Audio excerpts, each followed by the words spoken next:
नूपुर झा मिथिला में आप सबका हार्दिक स्वागत है।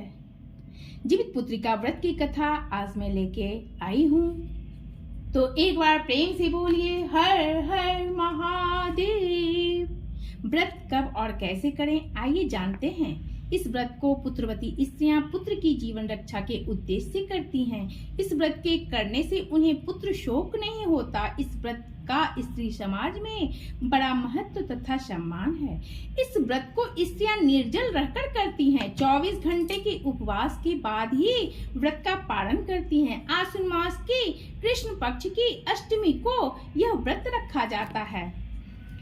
व्रत कथा प्रारंभ करने से पहले आपसे निवेदन है, नूपुर झा मिथिला चैनल में आप नए हैं तो सब्सक्राइब करें, लाइक शेयर कमेंट करें। आइए कथा सुनते हैं। जिमुतवाहन नामक राजा बड़े दयालु तथा धर्मात्मा थे। एक दिन वे पर्वत पर घूमने गए। उस पर्वत पर मलयवती नामक राजकन्या देव पूजन के लिए आई हुई थी। वहां एक दूसरे को देखते ही उनके हृदय में प्रेम हो गया। परस्पर प्रेम दर्शन का यह दृश्य राजकुमारी के भाई ने देखा था। देव पूजन के बाद राजकुमारी अपने भाई के साथ लौट गई। तत्पश्चात जिमुतवाहन जब पर्वत पर भ्रमण कर रहे थे, तब उन्हें अचानक किसी के रोने की आवाज सुनाई दी।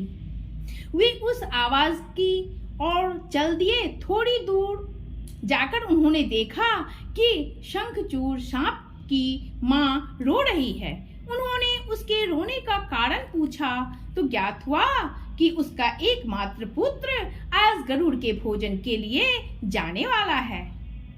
जिमुतवाहन का हृदय द्रवित हो गया।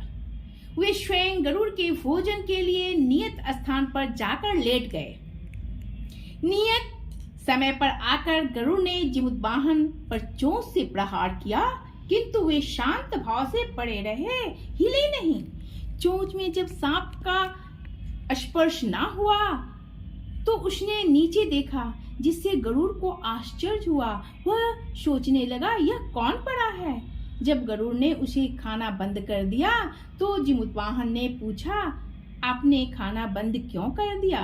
मेरी नसों में अब भी रक्त प्रभावित हो रहा है, मेरे शरीर में मांस है, लगता है अभी आपकी भूख मिटी नहीं। गरुड़ जिमुतवाहन को पहचान कर तत्पश्चात करने लगा। गरुड़ ने शांत भाव से सोचा, यह तो दूसरे के लिए प्राण दे रहा है और मैं एक हूँ कि प्रतिदिन अपनी भूख मिटाने के लिए दूसरों की जान लेता हूँ। इस प्रकार अनुपात करते हुए गरुड़ ने अपने कलंकित रूप से दर्शन किए। गरुड़ ने अपने पापों का प्रायश्चित करके राजा से वर मांगने को कहा।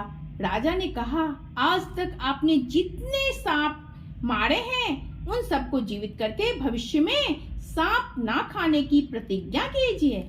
गरुड़ ने तथा अस्तु कहकर अपना धर्म निभाया। जब यह घटना घटी उस समय राजकुमारी का पिता तथा भाई राजा जिमुतवाहन की खोज करते करते वहां पहुंचे। उन्होंने राजकन्या का विवाह उनसे कर दिया। उस दिन आश्विन कृष्णाष्टमी थी। महाभारत के युद्ध के पश्चात पांडवों की अनुपस्थिति में कृतवर्मा तथा कृपाचारी के साथ अश्वत्थामा ने शिविर में प्रवेश करके सैनिकों को मार डाला। अश्वत्थामा ने सोए हुए द्रौपदी पुत्रों को पांडव समझा और उनके सिर काट दिए। दूसरे दिन अर्जुन ने केशव को सारथी बनाकर अश्वत्थामा का पीछा किया और उसे बंदी बनाया। धर्मराज युधिष्ठिर के आदेश तथा श्री कृष्ण के परामर्श से सिर की मणि लेकर तथा केस मोड़कर गुरु पुत्र को बंधन से छोड़ दिया। अश्वत्थामा ने अपमान का बदला लेने के भाव से अमोघ अस्त्र का प्रयोग पांडवों की वंशधर उत्तरा के गर्भ पर किया। पांडव उस अस्त्र का प्रतिरोध ने कर सके। उन्होंने भगवान केशव की शरण पकड़ी। भगवान ने सूक्ष्म रूप से उत्तरा के गर्भ में प्रवेश करके गर्भ की रक्षा की, किंतु जब पुत्र पैदा हुआ तो वह मृतक प्रायः था। भगवान ने उसे प्राण दिया। वही पुत्र पांडव वंश का भावी कर्णधार राजा परीक्षित हुआ। परीक्षित को इस प्रकार जीवन दान देने के कारण इस व्रत का जीवित पुत्री का नाम पड़ा है। उड़दों को निगलना श्री कृष्ण का सूक्ष्म रूप में उदर प्रवेश कर माना जाता है। अतः इस दिन भगवान श्री कृष्ण की पूजा की जाती है। बोलिए प्रेम से राधे कृष्ण